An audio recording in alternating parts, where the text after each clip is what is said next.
मेरे को प्यास नहीं लग रही थी, वो बस 4K में रिकॉर्ड करना था थोड़ा सा, तो इस चक्कर में कर रहा था मैं। और फाइनली गाइस, कैसे बताऊं, बद्रीनाथ टू दिल्ली 17 घंटे मुझे लगे आने में, और वो 17 घंटे तुम लोगों ने 30 मिनट में देखे। जो अभी एक्चुअली अपलोड हो रहा है, आप लोगों ने अभी तक देखा भी नहीं होगा, वो बस अपलोड हो रहा है अभी। 52 नहीं, 54% अपलोड हुआ है। तो ऐसा कर लेते, पहले इस ब्लॉग को स्टार्ट कर लेते। Hey guys, welcome back to my YouTube channel right for boom. तो अब बात कर लेते हैं मेरे खर्चे की। मतलब सबसे पहले खर्चा क्यों कर रहा हूँ, क्योंकि सबसे ज्यादा कैलकुलेट करने में मेरे को वही टाइम लगा। क्योंकि जब भी मैं एक ब्लॉग एडिट कर रहा था, उसको एडिट करने के बाद उसमें जितना खर्चा हुआ है, जो जो मैंने बताया, उन सबको कैलकुलेट करके मैंने एक अपने रजिस्टर में लिखा है। जो एक्चुअली खर्चा हुआ है मेरा, वो मैं खर्चा नहीं, पहले बजट की बात कर लेते। बजट मेरा इस ट्रिप के लिए था 16,000 रुपये। ठीक है, 16,000। एक्चुअली दिल्ली टू मामा का घर नहीं था प्लान, वो अलग से हुआ था। तो दिल्ली टू ऋषिकेश था, Rishikesh to Rudraprayag, Rudraprayag to Sonprayag, Sonprayag to Kedarnath, Kedarnath to Chopta, Chopta से तुंगनाथ करना था मेरे को, पर एक्चुअली मैंने तुंगनाथ नहीं किया, वो नेक्स्ट टाइम के लिए छोड़ दिया मैंने। कभी नेक्स्ट टाइम जाएंगे तो पक्का करेंगे, क्योंकि एक तो शूज नहीं थे मेरे पास। तुम लोगों ने पूरा ब्लॉग देखा होगा, अगर नहीं देखा तो आई बटन पे लिंक आ रहा होगा। और ये एक मैंने प्लेलिस्ट बना रखी है केदारनाथ राइड करके, तो आप लोग जाके देख सकते हो पूरी की पूरी प्लेलिस्ट। सोनप्रयाग में मैंने शूज रख दिए थे, और सोनप्रयाग टू केदारनाथ, केदारनाथ टू चोपटा, चोपटा से मेरे को बद्रीनाथ, और बद्रीनाथ से वापसी में 7 दिन का। एक्चुअली ये ट्रिप जो था मेरा 7 दिन का नहीं था, वो मैंने एक्सटेंड किया था। एक्चुअली ये मेरा 6 दिन का ही था, उसमें चोपटा इंक्लूडेड नहीं था। मेरे को एक्चुअली रास्ते का ही कुछ नहीं पता था कि कैसे जाते हैं, तो मेरे को बाद में पता चला था कि कुंड से आप लोग लेफ्ट लोगे, कुंड से 2 रास्ते निकलते हैं। एक तुम्हें पुल क्रॉस करना होता है तो केदारनाथ आता है, और अगर तुम सीधा जाते हो कुंड में तो तुम चोपटा चले जाते हो। ठीक है, तो मेरे को ये चीज पता नहीं थी, ये चीज मेरे को वहां जाके पता चली है। तो बजट मैंने आप लोगों को बता दिया, जो चीज मेरे को पता चला वो आप लोगों ने व्लॉग में देख ही लिया होगा सब चीज।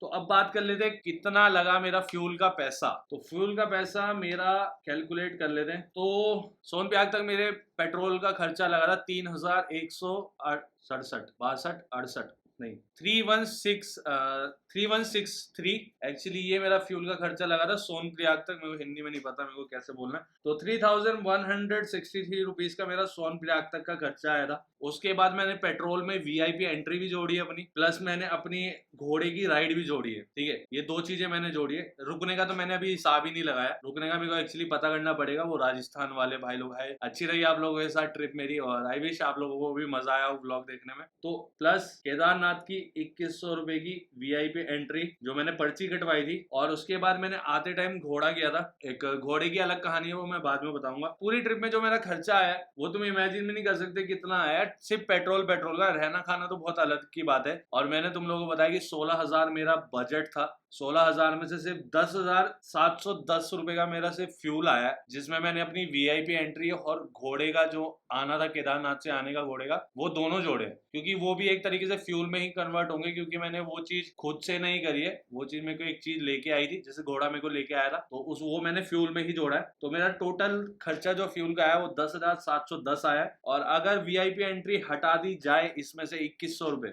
-2100 रुपए, तो टोटल जो फ्यूल का खर्चा आया वो मेरा आया है वीआईपी एंट्री हटाने के बाद, क्योंकि वो फ्यूल में इंक्लूड नहीं करना, मैं बीच में गया था नहीं करा, 8,610 रुपए। और इसमें मैंने अपनी बाइक चलाई है लगभग लगभग 1400 किलोमीटर, 14 या 1500 किलोमीटर। ठीक है, 8,610 रुपए के फ्यूल में। और उसके बाद अब रहने का कैलकुलेट कर लेते हैं। पहले दिन मेरा फ्री था, क्योंकि मैं मामा के घर पे था, तो मैंने यहाँ पे फ्री लिखा हुआ है, क्योंकि मेरा कोई खर्चा नहीं हुआ था, मैं मामा के घर पे था। हाई लिटिल, नमस्ते भाभी, अगर आप ये वाला ब्लॉग देख रहे हो तो। खाना बहुत अच्छा था। और सेकंड डे जो मेरा खर्चा आया था, जब मैं जयपुर वाले भाई लोगों के साथ रुका हुआ था, उस टाइम पे मेरा खर्चा आया था रहना खाना सब चीज मिला के, रूम के साथ, उन्हीं के साथ मैं रुका था। तुम लोगों ने ब्लॉग देखा है, तो उसमें मेरा खर्चा आया था 500 रुपए से। तो रहना खाना से 500 रुपए में, जो मैं सोनप्रयाग में रुका था। उसके बाद मैं सीधा रुका था तो गौरीकुंड में मेरा खर्चा आया था लगभग 200 रुपए का। ये रूम का है, ये 200 रुपए रूम का है। इसके बाद जो खर्चा हुआ है वो भी अलग है, खाने में भी दिया था मैंने। उसके बाद मेरी टैक्सी वगैरह भी हुई थी, जो भाई लोगों ने दी थी, उनका वो मैंने पे किया हुआ है, वो मैं बाद में बताऊंगा। उसके बाद जो रुकना हुआ था मेरा 810 रुपए है। ये 810 किस चीज के, ये मेरे को ध्यान नहीं आ रहा है। गौरीकुंड में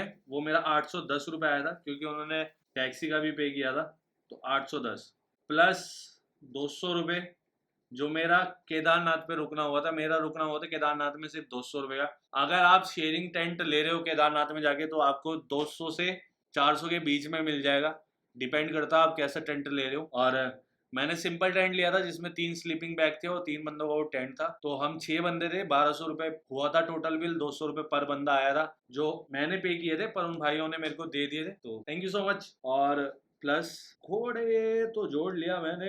उसके बाद मेरा रुकना हुआ था चोपटा में, 600 रुपये प्लस मेरे को खाने वगैरह का भी पे करना पड़ता, लगभग मेरे को जो 250 रुपये मैंने खाने का दिया था, तो 600 ये और 250 और उसके बाद मेरा जो रुकना हुआ था, उसके बाद मेरा रुकना हुआ था बद्रीनाथ। बद्रीनाथ में मैंने रूम लिया था 600 रुपये का, वो भी मेरे को 600 रुपये का पड़ा था, सॉरी। और वहाँ पे मेरा सबसे महंगा ब्रंच हुआ था, सबसे महंगा ब्रंच, जिसमें मैंने हॉट चॉकलेट और एक पिज्ज़ा लिया था, और उसका बिल आया था लगभग कितना था, 500 रुपये लगा लो यार, 500 रुपये मेरे को इतना ध्यान नहीं, तो 500 रुपये लगा लो। और तो ये है खर्चा भाई, तुम लोगों को सब चीज़ मैंने बता दिया, कैलकुलेट कर लिया है मैंने। कैलकुलेट करने में थोड़ा खर्चा कम आ रहा है, पता नहीं कैसे आ रहा है, मैं दोबारा एक बार वीडियो देखूंगा तो पता चलेगा। अब बात कर लेते हैं, सारी जगह की बात कर लेते हैं भाई, ये व्लॉग थोड़ा लंबा होने वाला है, मैंने सारी चीजें बता दी। अब डे 1 से बात कर लेते हैं। तो डे 1 से मैं अपने मामा के घर रुका पहले दिन। दूसरे दिन मैं सोनप्रयाग रुका, जहाँ पे मेरे को रूम मिला था 500 रुपये का, जिसमें खाना वगैरह भी हो गया था शेयरिंग में, वो भी राजस्थान वालों के साथ। उसके बाद हम वहां से निकले, हम सोनप्रयाग गए। सोनप्रयाग में हमने बाइक, एक्चुअली हमें पता नहीं था, हम 6 के 6 बंदे फर्स्ट टाइम जा रहे थे, मैं भी और वो 5 लोग जो राजस्थान से आए हुए थे, तो हमें पता नहीं था। तो सोनप्रयाग में बाइक पार्किंग में लगती है भाई, जिसके लगभग 160 रुपये हैं, 12 नहीं, शायद मेरे ख्याल से 60 रुपये 80 रुपये है 12 घंटे के, ठीक है। 24 घंटे के अलग है, फिर उसके बाद अलग है, 2 दिन के अलग है, ठीक है। और वहाँ पे हमने बैग भी रखवाया था, जिसके 200 रुपये मेरे से लिए गए थे, वो चीज़ मैं बता चुका हूँ। तो ये सब चीज़ें बहुत हेक्टिक हो जाती है भाई, सामान बांधना, सामान ले जाना बहुत मुश्किल हो जाता है भाई। तो एक्चुअली हमें पता नहीं था, तो मुझे तो लगा था कि हम डायरेक्ट गौरीकुंड जाएंगे, गौरीकुंड में बाइक लगाएंगे, ट्रैक करेंगे और वापस आ जाएंगे। और सोनप्रयाग में बाइक लगाने के बाद हमें 50 रुपये की टैक्सी लेनी पड़ी थी, जिसने हमें गौरीकुंड से पहले गौरीकुंड से लगभग 500 मीटर पे छोड़ दिया था उसके, क्योंकि जाम लगा हुआ था। उसके बाद हमने फिर ट्रैक करके हम गौरीकुंड तक गए थे, और गौरीकुंड में रात हो गई थी, तो हमने ट्रैक नहीं किया, हमें जाने नहीं दिया। 6 बजे से पहले वहाँ जाने ही नहीं देते, मतलब 6 बजे के बाद वहाँ पे जाने नहीं देते बिल्कुल भी। वहाँ पुलिस वाले साफ खड़े हुए होते, जो तुम्हें साफ मना कर देंगे कि तुम नहीं जाओगे अब, और अगर तुम ज़्यादा बदतमीजी करोगे तो ऑफ कोर्स तुम्हारे डंडा वगैरह भी हो सकता है। तो पहली बात ये ना, हाँ ठीक है। और दूसरी बात, गौरीकुंड में भाई बिल्कुल भी बात करने की तमीज़ नहीं है भाई लोगों को। तुम जितना चुप रहोगे और जितना जल्दी रूम मिल जाए तो अच्छा है, नहीं मिल रहा है तो भाई वो बिल्कुल भी बात करने के मूड में नहीं होते वहाँ पे। समझता हूँ मैं, टूरिस्ट आए हुए होते हैं, वो ज़्यादा बार्गेनिंग करने की कोशिश करते हैं, इसलिए सबका दिमाग ख़राब हो जाता है ज़्यादा बात करके। पर एक्चुअली में सीन ये होता है भाई कि उन्हें बात करने की बिल्कुल तमीज़ नहीं है। वो कहेंगे तुम्हें रूम लेना लो, नहीं लेना मत लो, वरना खाली कर दो फटाफट यहाँ से, कोई ज़रूरत नहीं है। और बार्गेनिंग करने की सोचना भी मत भाई, क्योंकि कोई फ़ायदा नहीं है, जितने का वो बोले रूम ले लेना, ज़्यादा जने हो तो ज़्यादा अच्छा है। और अब कर लेते हैं केदारनाथ ट्रैक की बात। भाई सबसे इम्पोर्टेंट चीज़ है वो, सबसे इम्पोर्टेंट। मैंने लाइफ में इतना लंबा ट्रैक नहीं किया भाई, और पूरी दुनिया, मतलब वहाँ के लोकल बंदे और एक्चुअली दूसरे बंदे सब ये तुम्हें बोलेंगे 15 किलोमीटर का ट्रैक है, और 15 किलोमीटर बहुत ज्यादा होते हैं पहाड़ों पे एक्चुअली में। और वो ऐसे ठीक है। और जिन लोगों ने करा हुआ है भाई, बहुत अच्छी बात है, क्योंकि मैं भी बहुत ज्यादा पॉजिटिव वाइब लेके आया हूँ वहां से। और एक बार लाइफ में कर लेना चाहिए भाई, अगर तुम लोगों ने नहीं करा तो केदारनाथ जाओ भाई। और ट्रैक वहाँ का 15 किलोमीटर तुम्हें बताया जाता है, पर एक्चुअली में वो 26 किलोमीटर का ट्रैक है, क्योंकि पहले जो ट्रैक था वहाँ पे लैंडस्लाइड हो गई थी, तो वो पूरा पूरा ट्रैक जो है वो चेंज करके दूसरे पहाड़ से लेके गए हैं, और फिर वो उसी पहाड़ पे जाते हैं, तो वो लंबा हो गया डिस्टेंस, तो इस चक्कर में। तो लगभग 26 किलोमीटर का ट्रैक है वो, 15 किलोमीटर वो बोलते हैं। और महंगाई बहुत ज्यादा है वहाँ पे। वहाँ पे 100 रुपए की पानी की बोतल है, लगभग 80 रुपए की प्लेन मैगी है, और पराठा मेरे ख्याल से 120 रुपए का है। तो अगर तुम पानी की बोतल कैरी कर रहे हो तो भाई कैरी कर लो, ज्यादा अच्छा है। और तुम कितनी बोतलें कैरी कर लो, जैसा था 1 2, पर वेट ज्यादा बढ़ जाता है वहाँ पे जाके। तो कोशिश करना कि कम से कम पानी पियो, और मतलब पानी तो पी लेना भाई। अब मैं क्या समझाऊं, मेरे को समझ नहीं आ रहा, क्योंकि मैंने कम से कम पानी पिया है। और लगभग 12.5 घंटे मुझे लगे थे ऊपर जाने में, जिस चीज़ की मैंने पूरा का पूरा इंस्टाग्राम पे पोस्ट किया गया था। इंस्टाग्राम पे फॉलो नहीं किया था, फॉलो कर सकते हो। सबसे पहले मैं वहीं पे अपडेट देता हूँ अपने आने वाले व्लॉग्स के बारे में, आने वाली ट्रिप के बारे में, आने वाली राइड के बारे में, सब चीज़ों के बारे में। तो लगभग 26 किलोमीटर ट्रैक मैंने किया है लगभग 12.5 घंटे में गाइज, 12.5 घंटे। और वहां जाके पता चला कि मेरी एक्चुअली में फिजिकल हेल्थ कितनी बुरी है। देखो ये मजाक साइड में रखते हैं, पर एक्चुअली में फिजिकल हेल्थ मेरी जो है हेल्थ वो बहुत ही ज्यादा बदतर है।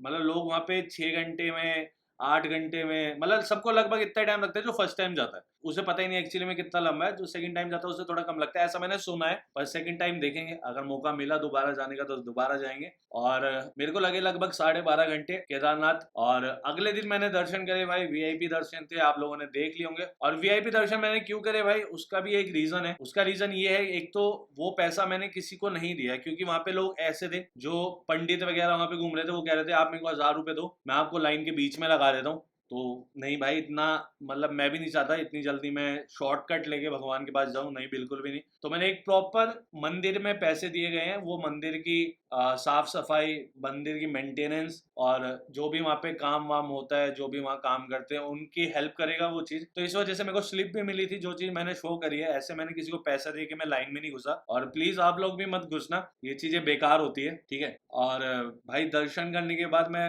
मजाक नहीं, मैं सच में मैं रो गया, पता नहीं क्यों, ऐसा क्यों हुआ मेरे को समझ नहीं आया, पर बहुत मन हल्का हो गया था, पता नहीं वहां जाके भाई सच में मन हल्का हो जाता है। ये चीज मैंने महसूस करी है, तो आप लोग भी एक बार जाके महसूस करो भाई। आई विश कि तुम लोगों को भी वैसी वाइब आए जो चीज मैंने महसूस करी वहां पे। और उसके बाद अपन ने घोड़ा लिया, और भाई घोड़े की कहानी ये है कि भाई तुम पैदल चल लो भाई, तुम पैदल उतर लो भाई। अगर तुम्हें एक दिन का वहां स्टे करना है तुम कर सकते हो, मेरे को स्टे नहीं करना था, मेरे पास टाइम कम था, इस चक्कर में मेरे को लेना पड़ा। और मेरे को एक बार वो भी एक्सपीरियंस भी करना था भाई, एक्चुअली में होता क्या है भाई, ये लोग इतना जा रहे हैं ले लेके ले सॉरी, लोग घोड़ा करके जा रहे हैं, उन्हें क्या महसूस होता है, क्या करते हो। देखो, उसमें दो फायदे हैं। अगर तुम घोड़ा करते हो तो उसमें दो फायदे, एक तो तुम्हारा टाइम बचता है, दूसरा अगर तुम्हें रूम नहीं चाहिए वहां पे तो भाई घोड़ा मत करो। घोड़े में ज्यादा तकलीफ है, बहुत ज्यादा तकलीफ है, तुम्हें आइडिया भी नहीं है भाई। मैं आया हूँ उसमें बैठ के, मेरे बाइक पे, मैं बता रहा हूँ, मैं पूरी ट्रिप करके आया हूँ, मेरी बाइक पे उतना दर्द नहीं हुआ है मेरे बम में। पर भाई घोड़े के लगभग 3 घंटे जो थे ना, ये 3 घंटे मेरे को लाइफ के सबसे परेशानी वाले घंटे थे भाई। घोड़े वाले सुनते नहीं है, ठीक है। मैंने उसको कम से कम 7 बार बोला कि भाई मुझे पानी पीना, पानी पीना, रोक दे, उसने तब जाके तो रोका। बीच में 1 घंटे का गैप लेते हैं वो, जिसमें घोड़ा पानी वगैरह पीता है, आप लोग कुछ खा सकते हो, पानी वानी पी सकते हो, बस वो बीच में नहीं रोकते हैं। और धक्का मुक्की हो रही है, और मतलब घोड़ा, अगर तुम्हें कुछ मजबूरी है, ठीक है, तो तुम घोड़ा कर सकते हो, बाकी तुम्हारी मर्जी भाई, जिसमें तुम कंफर्टेबल हो उसमें जाओ भाई, मैं मना नहीं कर रहा। घोड़ा लो, हेलीकॉप्टर लो, पैदल जाओ, उड़ के जाओ, जैसे मर्जी जाओ, बच जाओ यार, मजे मारो, कोई ऐसी दिक्कत नहीं है यार, दुनिया जाती है। और एक बंदे के गलत करने की वजह से सबको हम गलत नहीं कर सकते, ठीक है। अब अगर तुम घोड़ा लेके ये सोचते हो ना कि घोड़ा, वो घोड़ा चल रहा है यार, ये तो पाप कर रहे हैं, ये थोड़ी ना होता है। एक्चुअली घोड़े का काम वही है, अगर तुम्हें देखा जाए तो, ठीक है। तो तुम पैसा उन्हें दे रहे हो ना, उस पैसे से वो घोड़ा अनाज खाएगा, अपना पेट भरेगा, और आने वाले अगर उसके बच्चे हैं, ठीक है, तो वो उन बच्चों को भी पालेगा। और जिसको वो तुम पैसे दे रहे हो, जो वो घोड़ा संभाल के लेके आ रहा है तुम्हें, उसकी फैमिली उसी घोड़े से ही पल रही है। उसकी फैमिली तब तक खाना नहीं खा पाएगी अगर वो घोड़ा में 2 सवारी लेके नहीं गया। तुम समझ पा रहे हो ये चीज? अब तुम इमेजिन करके देखो कि तुम एक ऐसी जगह पे हो जहाँ पे तुम्हें इजिली कुछ नहीं मिल सकता है, तुम्हारी अर्निंग ही टूरिस्ट है, ठीक है। और तुम्हारे को एक घोड़ा मिलता है, तुम्हारे पास 1 लाख रुपए, जिसका तुमने एक घोड़ा लिया है, ठीक है। और घोड़ा लेने के बाद तुम्हारे पास उस घोड़े की जिम्मेवारी है, उसके बीमार होने का खर्चा, उसके खाने का खर्चा, उसके पानी का खर्चा, उसको नहलाने का खर्चा, उसकी छोटी छोटी दवाइयों का खर्चा। समझो, एक तुम्हारे पास एक जीती जागती चीज है जिसको तुम्हें संभाल के रखनी है अपनी फैमिली की तरह, क्योंकि घर भी पल रहा है और उसको भी पालना है तुम्हें, समझो, उसका पेट भी पालना है। अगर उसका पेट नहीं पालोगे तो वो कैसे लेके जाएगा, और वो लेके जाएगा तो तुम्हारा घर पलेगा। समझो, एक सेकंड के लिए अपने आप को रख के देखो, तो ये चीजें बिल्कुल सही है भाई, मेरे को तो बिल्कुल भी गलत नहीं लगता। और दूसरा, जिसको भी भाई वहां पे धक्का मुक्की लग रही है ना, तो वो लोग वो थे जिन्होंने हेडसेट लगा रखे थे भाई, जो अपनी धुन में चल रहे थे। एक्चुअली घोड़े वालों ने घंटी लगा रखी है उनके गले में, जब भी घोड़ा आता है ना तो टन टन टन टन बज जाता है, प्लस वो आवाज भी मारते। घोड़े वालों की कोई गलती नहीं है भाई, लोगों ने फैला रखा है ये, सच बता रहा हूँ कि वहां पे ये हो रहा है, वहां पे वो हो रहा है, पर करा होगा लोगों ने, मैं मना नहीं कर रहा। अगर वीडियो है और किसी ने देखा है, आंखों देखी, तो करा होगा। पर एक बंदे की वजह से हम सबको गलत साबित नहीं कर सकते, और सबको गलत बोलना भी नहीं चाहिए भाई। मेरे हिसाब से तो बहुत ही सही है। अगर तुम्हें घोड़ा लेना तुम घोड़ा लो, हेलीकॉप्टर लेना हेलीकॉप्टर लो, उड़ के जाना उड़ के जाओ, पैदल जाना पैदल जाओ, वो तुम्हारी हेडेक है भाई। ठीक है, मुझे पैदल जाना था, मैं पैदल गया, मुझे घोड़े से आना था, मैं घोड़े से आया क्योंकि एक्सपीरियंस करना था, प्लस मैं चाहता था कि ठीक है यार कोई बात नहीं, एक बार बंदा जाता है ट्राई कर सकते हैं, ऐसा कोई इशू नहीं है। ठीक है, और मेरे पैसे से वो जरूरी नहीं है कि वो ऑफकोर्स कि उसे गलत चीजें ही मिलेंगी। ठीक है, आई विश की अच्छी चीजें मिले उसे और वो मेरे को याद करे। घोड़ा बहुत ही प्यारा घोड़ा था। और अब बात कर लेते हैं भाई चोपटा की। ये ब्लॉग बहुत ज्यादा लंबा होने वाला है, मैं सारी डिटेल्स बता रहा हूँ इसमें, आई विश कि तुम लोगों को समझ आ रहा हो। गोरीकुंड से टैक्सी लेके वापसी आया और सोनप्रयाग से अपनी बाइक उठाई। अपनी बाइक उठाने के बाद उसे सामान को पैक किया, अपना सारा सामान लिया। जिस भाई को मैंने अपना सामान दिया था 2000 रुपए में, लोकर जो लिया था मैंने, एक्चुअली वो सब चीज रख लेते हैं। मेरा लैपटॉप उनके पास था, मेरे कैमरा उनके पास थे, मेरा गोप्रो उनके पास था, मेरा हेलमेट उनके पास था, मेरा बूट उनके पास थे। ठीक है, मेरा एक टेल बैग उनके पास था पूरा पूरा, जिनमें कपड़े थे। मेरे पास सिर्फ अपना लैपटॉप का बैग और उसमें एक कार्गो, बस ब्राउन कलर की कार्गो, ये दो चीजें थी मेरे पास। और मेरे पहने हुए कपड़े, बस बाकी सब उनके पास था 200 रुपए में। वो भी बुरा नहीं लगा मेरे को, और सेफ रखा है भाई उन्होंने सामान। अगर तुम लोग जा रहे हो तो ऑफकोर्स मिलना भाई से, और बहुत ही सही रहता है। अब बात कर लेते हैं चोपटा की भाई। चोपटा में पहुंचा था रात में लगभग 8-9 बजे के आसपास, मेरे को ढंग से याद नहीं है क्योंकि मैं 15 तारीख को वापसी आ गया था दिल्ली में। आप लोग ये अक्टूबर में देख रहे हो ब्लॉग, तो शायद आ गया था। मैं रात में 8-9 बजे के आसपास पहुंचा था। और चोपटा में भाई कोई भी चीज़ के नेटवर्क नहीं है। अगर तुम लोग वहाँ जा रहे हो तो ये सोच के जाना कि तुम्हारा लगभग 2 दिन के लिए फ़ोन बंद रहेगा। मेरा 19 घंटे फ़ोन बंद था, 19 घंटे no network guys, no network. अगर तुम्हें कुछ ऑफलाइन डाउनलोड करना तो पहले ही करके जाना भाई। अगर तुम्हें नींद नहीं आती है बिना मूवी वगैरह देखे तो प्लीज़ डाउनलोड करके जाना। वहाँ पे किसी चीज़ के नेटवर्क नहीं आती है लगभग 19 किलोमीटर नीचे तक। चाहे तुम कुंड की साइड 19 किलोमीटर हो या फिर बद्रीनाथ की साइड 19 किलोमीटर हो, दोनों में से नहीं आते 19। पर चोपटा, चोपटा सुंदर बहुत है भाई, बहुत सुंदर है भाई, बहुत सुंदर। मतलब मैंने वो वाले व्यू ना देखे तो है एक जगह, और बताऊंगा कभी और बताऊंगा, पर बहुत सुंदर था भाई चोपटा, बहुत सुंदर था। नेटवर्क नहीं आते बस वहाँ पे, यही इशू लगा। और लोग ठीक ठाक थे, मतलब जिनके साथ मैंने रूम, मतलब जिनका रूम मैंने लिया था वो बंदा ठीक था, उसने मेरे को 500 रुपये में दिया था शेयरिंग रूम। 500 नहीं, 600 में शायद, ये 500 600 में शायद, पता नहीं, हाँ 600 में दिया था। प्लस मैं 250 रुपये का खाना वगैरह हुआ था, तो 850 रुपये मेरा लगभग लगा था चोपटा में। और बहुत बहुत सही था भाई, रूम तो अच्छा था, बुरा नहीं था, बस गीजर नहीं था और नेटवर्क नहीं थे, बस यही इशू था। अब कर लेते बद्रीनाथ की बात। बद्रीनाथ भाई बहुत सुंदर है, वो भी मंदिर भी काफ़ी अच्छा लगा मुझे। और वहाँ पे लोग काफ़ी वेल बिहेव जिसे कहते हैं ना भाई साहब, की बात करना चाहोगे भाई उन लोगों से। तो ऐसे लोग थे वहाँ पे। जिनका मैंने रूम लिया था वो मेरे को 600 रुपये में रूम दिया था, खाना वगैरह अलग था मेरा, किसी कैफे में जाके मैंने खाया था खाना, और वही खाया था मैंने बस। उसके बाद मैंने सीधा ऋषिकेश में आके खाया। अभी अभी मेरे को ध्यान आया कि लास्ट मैंने पिज्ज़ा और हॉट चॉकलेट खाया था, उसके अलावा मैंने कुछ नहीं खाया था वहाँ पे बद्रीनाथ में। बद्रीनाथ में मेरा लगभग खर्चा आया था 1500 रुपये के आसपास, मतलब फ्यूल इंक्लूड नहीं कर रहा हूँ मैं इसमें, इसमें अपना खाना और रूम वगैरह इंक्लूड कर रहा हूँ। तो 600 रुपये का रूम और 500 रुपये का खाना, 1100, फ्यूल भी इंक्लूड कर लेता है, 2000 का मेरा वहाँ पे खर्चा आया था आते टाइम का। और बद्रीनाथ टू दिल्ली मारा गाइस मैंने डायरेक्ट, बद्रीनाथ टू दिल्ली। समझ में आ रहा तुम्हें? मतलब लगभग कितने किलोमीटर होगा, 600 किलोमीटर, 17 घंटे। और ये चीज़ उसकी वजह से कंप्लीट हुई है भाई, जो मेरे को दिल्ली वाले राइडर मिले थे, वो मिले थे मेरे को देवप्रयाग में। तो देवप्रयाग से भी याद आया भाई, जो गंगा बनती है ना, दो रिवर मिलके, भाई साहब बहुत, वो भाई वो जाके देखने वाली चीज़ है भाई। अगर तुम कहीं नहीं जा सकते ना, एक बार देवप्रयाग चले जाओ भाई। मतलब अगर तुम्हारे पास टाइम कम है तो देवप्रयाग जाओ भाई, बहुत ही अलग ही फीलिंग है भाई, दुनिया से हटके चीज़। मतलब एक साइड मिट्टी वाला पानी, एक साइड बिल्कुल साफ पानी, पता नहीं कैसे, मतलब पता नहीं, मैं जानना चाहता हूँ उस बारे में, मैं गूगल करूँगा, पक्का करूँगा, पर बहुत अच्छी फीलिंग थी वो। हाँ, तो मैं ये कह रहा था कि भाई जो दिल्ली वाले राइडर्स मिले थे ना मेरे को देवप्रयाग में, और उनकी वजह से मैं दिल्ली आ पाया। अगर मैं सोलो होता तो मैं 100% ऋषिकेश रुक जाता, मैं ऋषिकेश से आगे नहीं जाता, क्योंकि रात में ट्रैवल करने के बहुत ज़्यादा रीज़न है मेरे पास, ना करने के, ट्रैवल ना करने के बहुत ज़्यादा रीज़न है। एक तो अंधेरा होता है, मेरा वाइजर बंद नहीं होता है, ठीक है, और रात में लगभग हर कोई बंदा, मतलब ऐसे बोलना नहीं चाहिए पर हर कोई बंदा अपने सेंसेस में नहीं होता है भाई गाड़ी चलाते हुए। वो एक दो वो लगा के चल रहा होता है भाई, अगर तुम लोग समझ गए होगे। तो इस चक्कर में सोलो कभी भी, सिंगल अगर बंदा है और वो रात में चलाना चाहता बाइक, बिल्कुल मत चलाओ भाई, जब तक तुम्हारे नोन ना हो वो प्लेस, समझ रहे हो, तब तक मत चलाओ। उनके चक्कर में मैंने दिल्ली मारा। तो थैंक यू गाइस, आप लोगों का शुक्रिया, क्योंकि ये मेरी जिंदगी का बहुत ही अच्छा टाइम था जो मैंने ये बद्रीनाथ तो दिल्ली गया, मैं ये कभी नहीं भूलने वाला यार, कभी नहीं, कसम से मजा आ गया भाई। 17 घंटे, ओ भाई साहब, दिल्ली आके इतना खुश हुआ था ना मैं। पर बाइक, ओ माय गॉड भाई, मतलब कॉन्टिनेंटल जीटी भाई, मतलब अभी तक तो रिग्रेट नहीं है भाई मुझे, मतलब बाइक, ये वाली बाइक लेने का रिग्रेट नहीं है मेरे को हल्का सा भी। बाइक बहुत ही प्यारी चली, और टचवुड भाई बहुत ही अच्छा साथ दिया बाइक ने, कहीं पे भी कोई दिक्कत नहीं दी है। सबसे बड़ी बात, ट्यूबलेस टायर नहीं है उसमें, और वो पंचर भी नहीं हुई कहीं पे भी, और बहुत ही अच्छी बात है यार मेरे लिए और मेरी बाइक के लिए। आई विश कि ऐसे ही चलता रहे, आप लोगों की दुआ रहे।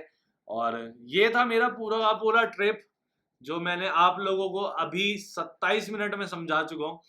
जो जो मेरे को दिक्कतें लगी वो मैंने आप लोगों को बता दी, जो जो मेरे को करना था मैंने बताया आप लोगों को। अब इसमें आपको कोई इशू है तो वो आप अपने तक रखें, मेरे तक ना पहुंचाए, ना कमेंट सेक्शन में पहुंचाए। और बहुत ही अच्छा चल रहा है टाइम मेरा, 4000 लगभग सब्सक्राइबर्स हो चुके हैं मेरे। व्यूज इतने खास नहीं आ रहे, पर 4000 सब्सक्राइबर्स गाइस, 4000 सब्सक्राइबर्स। मेरी 2-3 वीडियोस अच्छी चल गई हैं, इस वजह से शायद आ रहा है। तो थैंक यू सो मच, आप लोगों ने सब्सक्राइब किया हुआ ये वाला चैनल, और अगर आप नए हो तो ये चैनल सब्सक्राइब कर लो। तो ऐसा करते हैं, इस व्लॉग के लिए इतना रखते हैं। अगर अच्छा लगे तो लाइक कर दो, शेयर कर दो, सब्सक्राइब मार दो। बाकी मिलते हैं अपने नेक्स्ट व्लॉग में, और ख्याल रखें अपनों का अपना। Bye bye. और सीन ऐसा नहीं,